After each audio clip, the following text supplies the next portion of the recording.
What kind of stories have you guys had where maybe you feel like you've gotten burned besides that first renter? Have you had any pretty bad stories, or did you really kind of just shape things up after that first renter? My favorite story is the guy who rode his motorcycle inside our unit to get away from the police. Okay. Multiple times. The whole living room was covered in dirt.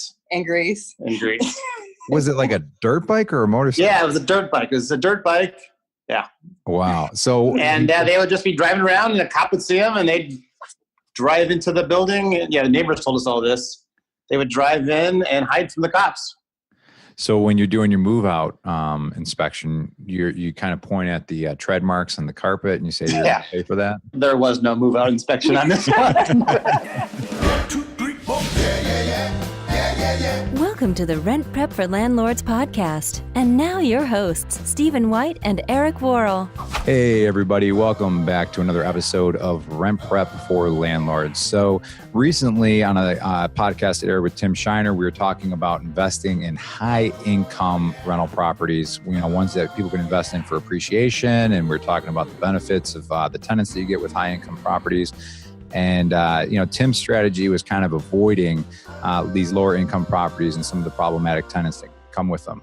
But today's guest is on the other end of the spectrum. We actually have two guests, married couple, Bruce and Michele Fischer. And we actually got connected with them through Bigger Pockets. Our business development rep, Rich here at the office, connected us. And they've got some great resources they want to share with us. So I just want to welcome you guys to the show here. Thank you. So you guys were on the Bigger Pockets podcast pretty early on, back in, I want to say 2014 on episode 79, correct? Correct. So the podcast you did with Bigger Pockets, you were mainly focused on your low-income housing than the rental properties that you have, where you're really working towards kind of a demographic that a lot of landlords are scared of. Before we get into that, tell me a little bit about yourselves, a little bit about your kind of like rental history and how you got involved with lower income housing. So Bruce was a commissioner at the Housing Authority, and as part of that was going to community events, and our low-income neighborhood was going through a revitalization program and having monthly community meetings. So we started attending those together and getting kind of involved in the neighborhood. And when Bruce had always been interested in investing in real estate, and when the market softened back in 2008, 2009, the prices got so low that it seemed lower risk to me. I was real hesitant to kind of enter into that. So, and Bruce really wanted to invest in that neighborhood and kind of try to make a difference and say, we've invested a lot of time and energy, so let's invest with our pocketbooks too in that area. It was kind of time for me to put my money where my mouth was. I'd been telling everybody in the city that what's called the Highlands neighborhood was a great place to have a home and great people there. And so it's time for me to say and put some of my money there and show that it actually was a place worth investing in. So that's kind of a unusual path to being a landlord. I feel like a lot of people probably get into it and are like analyzing cash flow and things of that nature and just really analyzing the deal. And you guys really started out because you just had a genuine interest in the area and the problems that were happening with maybe people were having trouble finding housing and those issues, and that kind of passion and compassion that you had for that situation is what led you guys into owning and managing rental properties then? That's true, but it's also both of us have a finance background, so we definitely were crunching the numbers and picking the properties that we would get a good return on. Because people were afraid of it, the prices were lower than the money showed. So when we went and we're actually interested in, we can run all the numbers and look at the finances, and we could see that there was actually a lot of money to be made in these neighborhoods. Well, I mean, I know it's going back a little bit, but what kind of numbers are you talking on maybe one of your first or early rental properties that you purchased? The first one we bought was a 4-bedroom, 1-bath for $63,000. Okay. And all of them needed between $5,000 and $10,000 kind of rehab costs. So, not significant amounts. Was that rehab cost with hiring out, or are you guys doing kind of elbow grease work on it? little bit of both. Okay. So one of the things that really impressed me that Rich kind of forwarded an email conversation he had with Michelle was that you have a really good screening criteria that you have honed over the years of doing this because, it doesn't matter what level of rental property, right? You want good screening criteria. But I'm curious, like when you guys first got into it, like what was your success like with placing quality tenants when you got into low-income housing from the get-go? It was a lot of trial and error.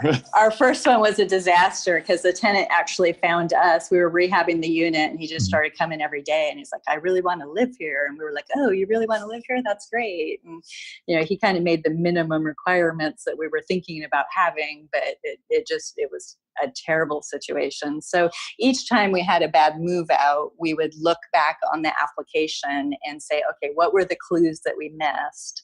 How can we do this better next time? And that's kind of how our process evolved to what it is today. I think that's a great tip right there because we do get that comment comes up where people are like, you got to keep the applications for legal reasons and you want to be able to keep that information on file in case you got to collect or something like that. But you guys also keep the applications on file because you can take a look at it and see if there's anything you might have missed that might have been a red flag that, so you're not making that mistake again in the future, huh? Mm-hmm.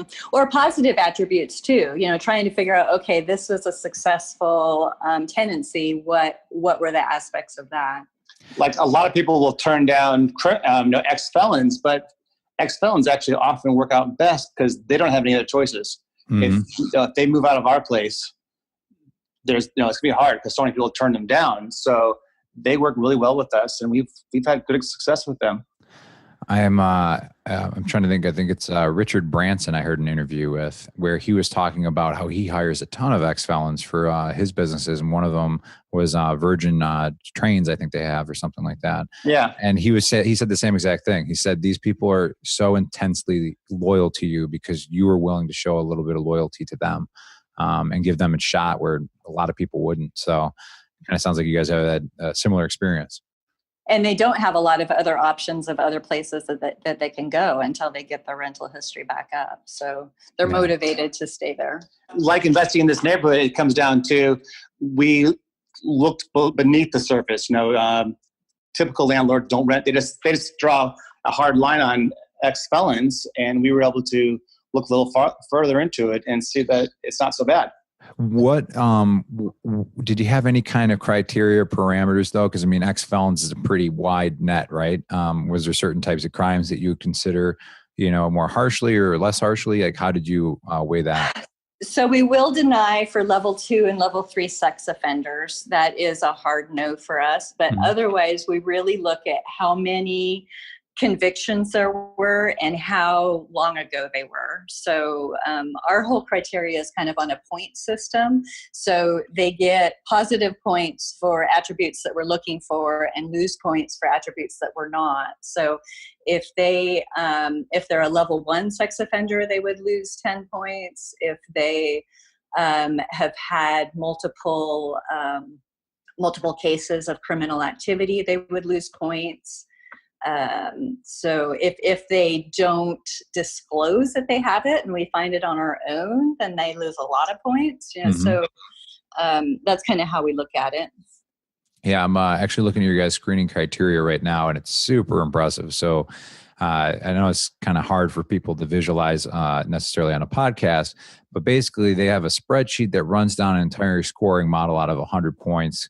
And like you were just saying, you have things that kind of vary from up to, it looks like 30 is probably the maximum that you could get. And that's if the prior landlord said they would not rent to them again. Is that still true? That's the number one thing that adds the most detriment to their scoring model?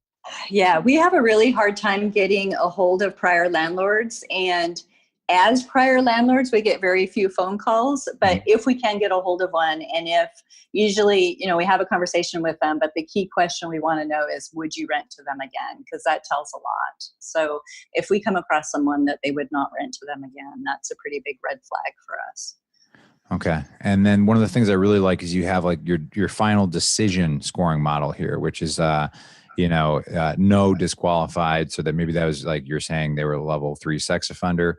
or no, score too low. But then you have it based on the properties that you own, right? So right. So our nicer properties require a higher score than the ones that are kind of the lower end ones. Mm-hmm. And the thing that I'm kind of realizing as I'm looking at this is this took some serious effort to put together, right? It took a lot of time on your guys' behalf, and you had to really put some serious thought into it. But how much time have you had to put into tweaking this over the years since you first created this? I think early on we were tweaking it a lot. And, basically every time someone moved out, we were kind of looking at it again to see, what should we adjust? But once it kind of got initially stable, we haven't made a lot of changes to it. And part of it is too, you have to line up your application to capture this data, because you can't score it if you haven't asked them for it or don't get it off of the screening report. So on your application, you have all of this information, then you're asking for it up front. Well, I guess you're not getting all of it, because some of this you're getting from the background report too, right? Right. But that's one of the negative things is we have, I would say that we don't get a lot of returned applications. Mm-hmm. That a lot of people, I think, just say this is too much work, or, they're really going to look into this. We're not going to turn in an application. Okay. It is multiple pages and they have to go through a lot to fill out this information. So that's kind of a negative, but on the flip side, in some ways a positive. We don't charge any screening fees. So we're generally, once we get an application in, we're screening it with the information that we have in the application. And then we're deciding at that point, okay, are we going to disqualify them? Are we going to go ahead and get the screening report now? Or are we just going to put it aside and see what else comes in the next couple days? Everybody kind of goes into one of those three categories. So the ones that score enough in that middle level, then we'll get the screening report and then rescreen it with that additional information. Okay. I'm just looking at your, just kind of looking at the cells on this. I think it starts at about 18 and ends at about 60. So we're looking at probably about 22 different items that you're scoring on here. Like you said, you have applicants that are turned off by this because they're like, that looks like too much work, or you know what, I'm probably not going to get accepted here. I'm curious, when you're early on in the process of your tenant screening, and you're putting a rental listing up, how much information are you giving at that point, just on the rental listing, of what your criteria are? So legally, we have to disclose our criteria. But because we're not charging screening fees, we have a little bit more latitude to be kind of vague. So if we were charging screening fees, we would need to put a lot more information in there. But basically what we say is that, we don't deny housing for race, color, religion, blah, blah, blah. We do deny if an application isn't complete, if there's not sufficient income, if there's poor prior tenancy through evictions, violations, damage, and then it says criminal activity is at our discretion. So That's basically what we're putting in there. And then do you guys, do you set up like a phone conversation from that point if people say they're interested, or what's your next step that you guys typically go through? That's where I come in usually, and they'll come to the actual unit and I'll show them around and then give them an application. Often they just fill it out while I'm there. Okay, cool. Which is about a half an hour to an hour long process. Yeah. It's I'm impressed by anybody that would take the time to go through this. You get one person who fills everything out and you're like, all right, it's yours. Yeah, well, it used to be like a 6-page application. And I finally convinced Michelle that was way too much for people to handle. Mm-hmm. And we got it down to 4 pages now. Okay. Well, I mean, I think if maybe it was on the other end of the spectrum and it was high income and these are people who, are accustomed to getting things, maybe they'd scoff at it a little bit more. But like you said, if this is somebody who has a prior felony and they're having trouble finding housing, I mean, if they know that they got a shot, they're going to take the time, right? Mm-hmm. And they don't have to pay a screening fee. Yeah. So you mentioned that changes the rules as far as what you have to include in your rental listing. Is that something that's specific to your state or city, or can you fill me in a little bit on that?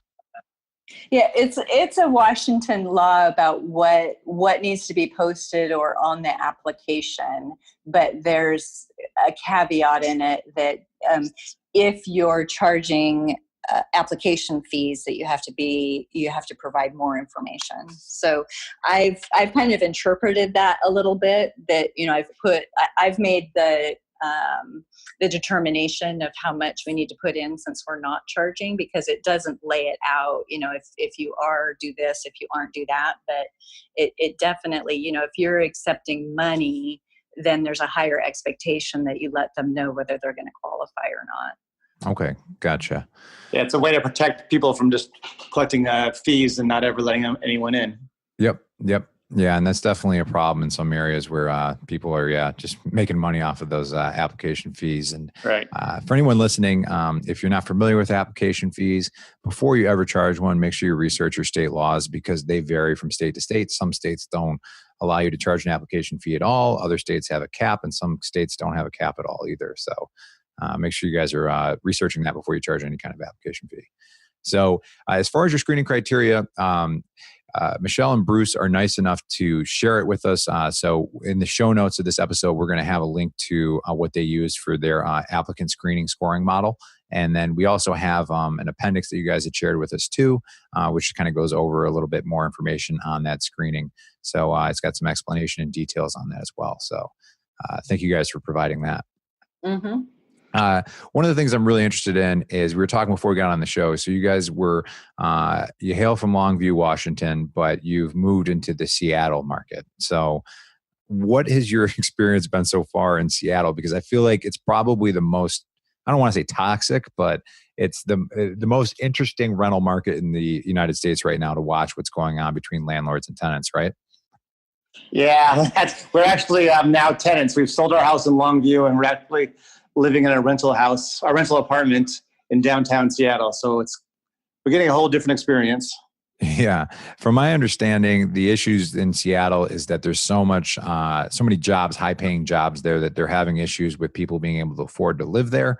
So I don't know if it's the housing authority or just the local government stepping in and saying, hey, we got to, enact some certain rights for tenants here.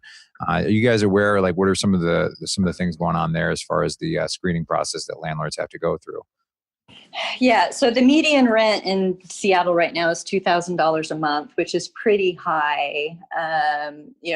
Amazon is here and other employers, and that's kind of pushing up. But on the flip side, we have a lot of construction going on, so a lot of new housing units opening up. So that's kind of softening that higher end. But definitely there's not as much of the lower end housing available.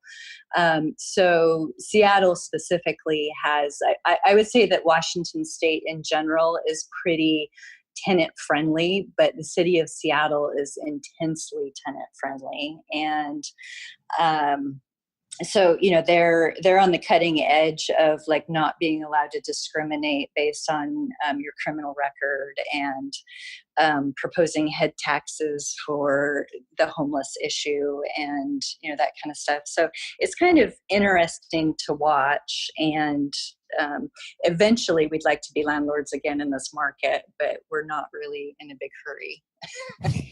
Yeah, wait for the prices to taper down a little bit.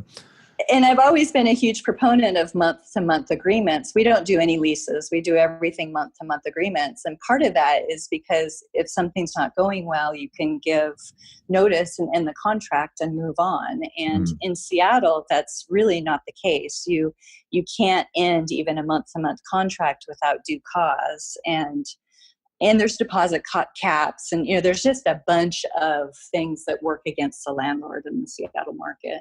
That's I haven't heard that one, as far as not being able to end a month-to-month contract without due cause, because it seems like that's what the purpose of the contract would be, is this is month-to-month, and hey, we're not renewing this next month kind of deal. But that's super interesting. I can see how that might frustrate a landlord out in that way. From my understanding too, is there's like a I don't know if this officially got enacted, but there's a first in, first screened methodology that they're trying to push. I think that just got overturned. Did it? Okay. Yeah. But that, and we don't like that. We want to get a bunch of applications and pick the best out of them, and not be forced to process them first. Yeah. I'd imagine like if you the first person in just squeaks by your screening criteria, and the second person is just like lights out perfect. Right. It's kind of frustrating to say. Yeah. Well, okay. Why don't we roll the dice on the first one then? Mhm. Yeah, but the courts ruled it unconstitutional, so we don't have that rule. But we do. You cannot discriminate based on income, so you have to accept vouchers Okay. and any other source of income. And then we also have a standardized application now, so you can pay one fee to get an application and take it to different places. Okay. The screening that moves around with you. Yeah. All right. I'm curious. So, Longview to Seattle, how far of a move away was that for you guys? Like, how far of a drive is that? It's a 2-hour drive, 100 miles. Okay. And then are you guys still self-managing all your properties back in Longview, or what'd you do with that?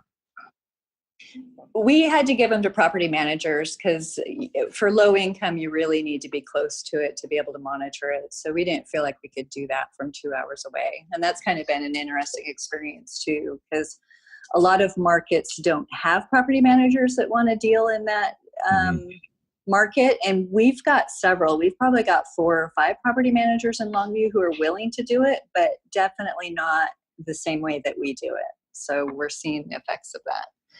How has the transition, because I mean, I'm looking at your guys' screening criteria and you're very specific, and it seems like somebody who's very buttoned up in the way they do things. So when somebody has things, the ship's sailing so smoothly and has things buttoned up so well, it might be tough to kind of pass that responsibility off to somebody else. And how has that been, trusting the property manager to do things the way you guys want it done?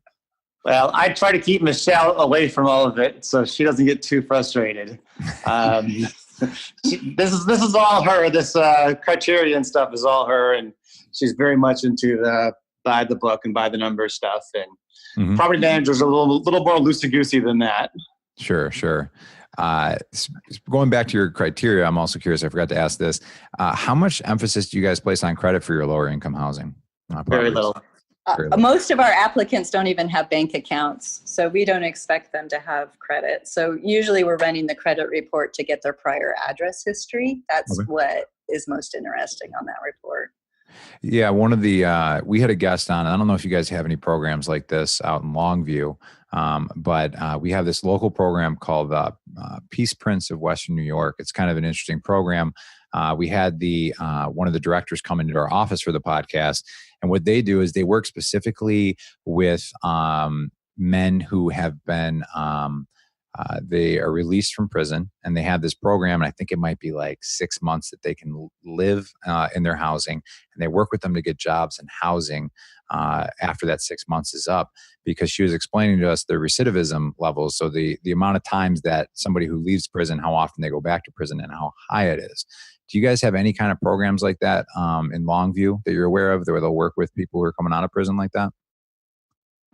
There is a jail assistance program down there. And as part of the housing authority, we had a program like that for homeless veterans.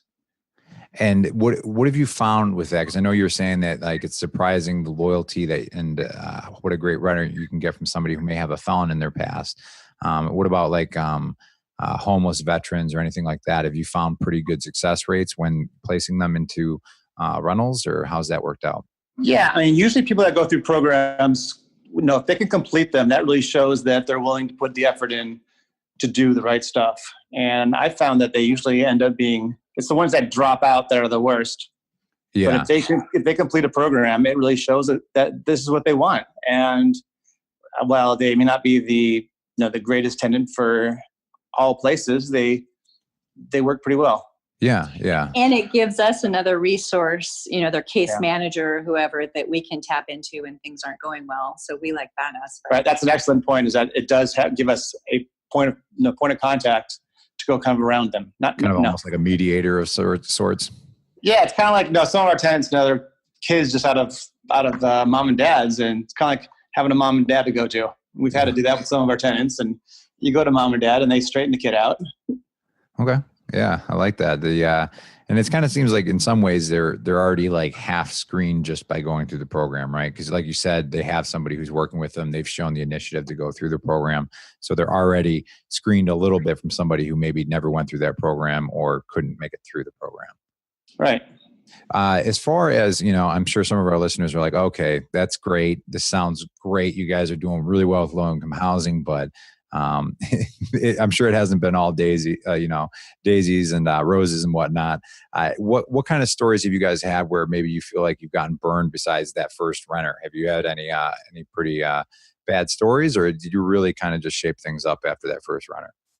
My favorite story is the guy who rode his motorcycle inside our unit to get away from the police. Okay. Multiple times. The whole living room was covered in dirt. And grease. Was it like a dirt bike or a motorcycle? Yeah, it was a dirt bike. It was a dirt bike. Yeah. Wow. So, and they would just be driving around, and a cop would see them, and they'd drive into the building. And, the neighbors told us all this. They would drive in and hide from the cops. So when you're doing your move out inspection, you kind of point at the tread marks on the carpet and you say, you're going to pay for that? There was no move out inspection on this one. This was a mess. We actually rented it to a grandma and her granddaughter, her pregnant granddaughter. Okay. And grandma let in a bunch of other people, and the pregnant granddaughter ended up having her baby and living in a tent in the backyard. Oh, it's the grandmas or the silent killers, right? Yeah, we thought she was trying to do right for her grandchild, and not so much. Yeah. When you looked at your process of going through that, maybe you went back on the rental application on that one. Did you have anything that kind of stuck out to you afterwards? Well, that was you shouldn't let things get personal. It was actually someone that our kids went to high school with, one of their kids, and it was one of the good kids out of that family that was renting from us. So they were borderline at best by my scoring system, but lots of times Bruce has a lot of compassion for applicants, and this was one that I let slide in. I was trying to give them a chance to straighten out their life, and they hadn't gone through a program.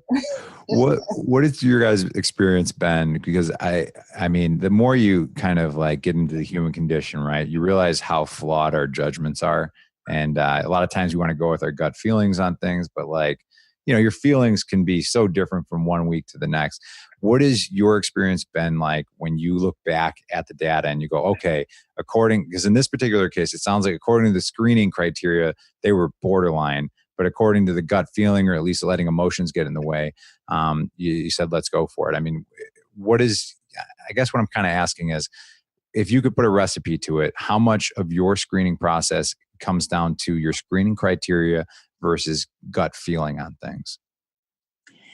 I think the criteria really does us well and takes that emotional part out of it. I guess the caveat I would say is sometimes when people score really high, that's not a reason to do a jig and be really excited. If they score too high, lots of times that means that they're not going to be happy there and not going to stay. We've had several tenants that we've placed and they have moved out pretty quickly. Right. And the dirt bike people, they'd fool people for decades all over town. Mm-hmm. So they were borderline. They knew which people to apply to the place, and then moved in the people that shouldn't have been there. Sure. Yeah. Professional runners. Yeah. Another situation we had was someone who didn't qualify on their own, but had a co-signer. And so we went through that process, and turns out the co-signer was terminally ill and passed away a month later. So, by our screening criteria, they made it, but they were lying. So that kind of blew up in our face too. Yeah, it's hard to get money out of the dead guy. Yeah, it's one of those things. It's like the thing that always like kind of surprises me. So we had this Facebook group, Rent Prep for Landlords. A lot of our podcast listeners have joined it, and like every month there's 20,000 plus comments, posts in the group, and every single month there's a new situation that arises where you're like, well, what about when you have a co-signer who's terminally ill? And then you're just like, there's so many variables with rental properties. There's always some sort of situation that's unique that'll come up no matter how many properties you have or how many years you do it, right? Mm-hmm. Yeah, I mean, I remember when we were new, especially, and we were sitting around, we were writing a letter to a tenant telling them that it's wrong to openly vomit in their front yard. And we're just sitting there going, we were looking at each other like, really? Yeah. But the guy would, every night, he'd go out to the front door, and there's three duplexes, so they're all kind of a community area. Yeah. And he would just vomit on next to the front door and leave it there. Wow. So I mean, you look at this criteria, and it's great to go through, but there's also the whole it's a whole different environment that some of the stuff doesn't even occur to you. Yeah. And unfortunately, that's why rents are higher than they need to be. I mean, even with all these problems we've had, we've still made a lot of money on it because, and that's why rents are so high down there. Because the rent is high enough to offset the move out costs. And even, we talk about these stories, but even, our horrible stories, we maybe $1,400 a move out. I think the worst we've ever had is $3,200. So it's not like it's $20,000 or, it's pretty manageable. And we do a lot of cash with keys. The only eviction that we've had has been with our property manager, one that they placed. So, well, they didn't place it. That was just a weird situation. Yeah. So we've had good success getting people out quickly when things go downhill. I'd love to talk more about that because cash or keys comes up. Some people, I would say the majority of people think emotionally about it and they say, there's no way I'm going to pay somebody money who has been burning me and, is already creating all this havoc in my life to leave this rental unit. I mean, how did you get into doing cash? I love cash for keys. If we can figure out what is preventing them from moving out, and sometimes it's something really simple, but if we can solve that problem for them, I mean, I get it that you don't want to do that, but by the same token, your top priority is getting that unit back so that you can get it re-rented and start making money again. You're just shooting yourself in the foot if you say, no, this isn't right, I'm going to eviction. You're going to take more time, more money. It's better to just swallow pay the them to leave. Yeah. And we once got a unit back 3 days earlier or more because for $30. He didn't have dump fees and he didn't want to give us the unit until he dumped all his garbage. So I said, here's $30. He went and dumped it. So I didn't have to deal with the garbage and I got my house back at least 3 days early. Was it the best $30 you've ever spent? That was a great $30. I saw that. I go, oh man, if they realize they can just leave and leave all that for me, it's going to be a mess. Yeah. Well, so you guys just do it by case for how much you offer for cash or keys? It's very much case by case. Sometimes I've told them, if you're out by this date, we'll give you this much money and then I'll reduce it per day. Or I'll just say, well, I'll give you, how much money do you need to get a new place? Or we'll just come up with a number and say, with $300, you can have $300 now, or you can just leave and get no money.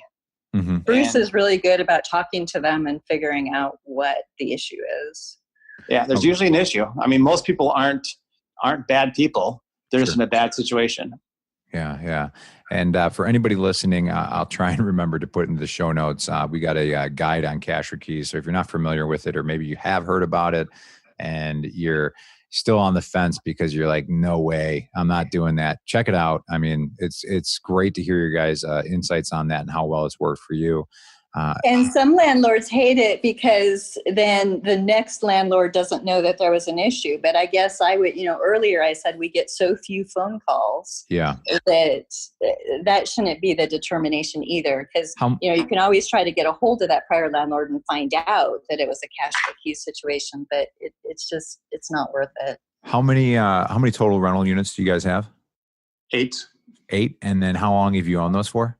Since 2010, 8 years. 8 years. Yeah. Okay. And then would you say how many tenants do you think you've had in and out of those units? Like average about a year or? They average 15 months. So a lot. But some of them are 3 years and we had a lot, especially in the beginning when we were new and the economy was so horrible in our area. Mm-hmm. And we were having people move out 2 or 3 months and they were moving out. Okay. So let's say hypothetically, I mean, we're just going to round it up and say that you guys have had 100 tenants that have come in and out of the properties. Yeah. How many calls have you gotten on former tenants? 2? Yeah. Can you think of more than 2?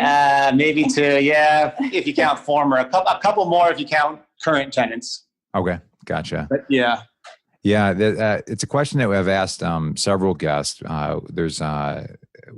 We did a podcast with a property manager in Central Florida who manages 1,000 units. And she's like 2 hands or less that could count all the verification calls we've gotten. And I don't think sometimes just because that's what the masses do is a reason to follow it. Right. because making those calls, like even if, you get nothing, 9 out of 10 calls, that one call might save you the biggest headache of your life. Right. Another thing I do is when I first get an application, it seems promising. I look at all their prior addresses, and if they're in town, I pull them up and find out who the actual owner is. And I have a form letter that I send out that says, this person is applying, said that they live there. If you have anything that you'd like to share with me, here's all my contact information. I just mail those out. And I've only gotten 1 or 2 responses, but it's very fast and easy and cheap and I would hear back by the time we signed a new rental agreement with that person. So, there's some time in there. Yeah. Because it's hard with cell phones to get a hold of people now to track down those numbers. Yeah. Well, it's also, I think, hard because of the darn robo-dialers, so all of this spam phone calls that you get on your phone and you see a number you don't recognize, even if it's the same area code, you're like, I'm not answering that. That's going to be somebody selling me on a cruise or something like that. So Right. But she's talking more about it's hard to find their phone number for private landlords. Mm-hmm. And that's one reason why I'm pretty well known and people know how to contact me because of the housing authority Gotcha. work. So that they're still not calling us shows it's not just about the phone number. Yeah, yeah. One last question as it pertains to the low income housing, some of your criteria and your standards. What do you guys do for typical upfront money? Do you do first, last, and security deposit, or how much you charge? You're funny. Just do anything sometimes. It's really what the market can bear, but the Okay. market can never bear more than first month. So. Okay. And we won't let them move in if they don't have at least 80% of the move-in money. We'll do payment schedule for that extra 20 if they're a little bit short, but we've learned not to let them move in if they don't have the money. Okay. Yeah, that was some of the 2 and 3 month ones is we said, we'll let you move in with half, and then they never come up with half. So in some cases, you guys will let them move in with 80%. For the first Yes. month, you said? Okay. Yes. So how do you structure, because this is, I think, fascinating, because I'm sure a lot of landlords are listening to this and be like, no way I'm doing that. But when you're dealing with a different type of renter or different population, I mean, you can't just say, that's why you guys are laughing at me. It's because you probably can't say, hey, you guys are going to put $3,000 down to get into this rental property. It's just not going to happen. You'd never have a rental. Yeah, there's no way they're going to live on their friend's couch for the rest of their life because they can't get that much money together. So walk me through when you do an 80% down for the first month, how do you structure the payments with them? I usually, whenever we have to go to a tenant, we try to give them 2 or 3 choices so that they feel like they're in control. So I'll usually do a schedule of, here's one option where you pay me this amount and pay this much extra for late fees.